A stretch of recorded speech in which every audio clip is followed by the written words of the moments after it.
Hezbollah ने लबनान और Israel के दरमियान जंग बंदी के बावजूद इसराइली फौजी अड्डों पर ड्रोन्स और रॉकेट्स बरसा दिए। हिजबुल्लाह के मुताबिक नई कार्रवाइयों में इसराइली फौजी दस्तों की पोजीशन को निशाना बनाया गया। बिन्ते जोबील में मरकावा टैंक पर गाइडेड मिसाइल दागा गया। शाम की मकबूजा गोलान हाइट्स में आयरन डोम प्लेटफॉर्म पर हमला किया गया। अदलोन के करीब एक इसराइली हुर्मस ड्रोन भी मार गिराया गया। हिजबुल्लाह ने लबनान और इसराइल के दरमियान जंग बंदी के बावजूद इसराइली फौजी अड्डों पर ड्रोन्स और रॉकेट्स बरसा दिए।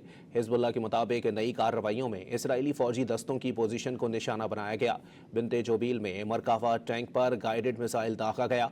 शाम की मकबूजा गोलान हाइट्स में आयरन डोम प्लेटफॉर्म पर हमला किया गया। अदलोन के करीब एक इसराइली हुर्मस ड्रोन भी मार गिराया गया।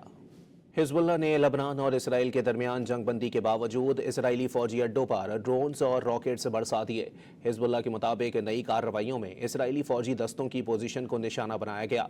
बिन्ते जोबील में मरकावा टैंक पर गाइडेड मिसाइल दागा गया। शाम की मकबूजा गोलान हाइट्स में आयरन डोम प्लेटफॉर्म पर हमला किया गया।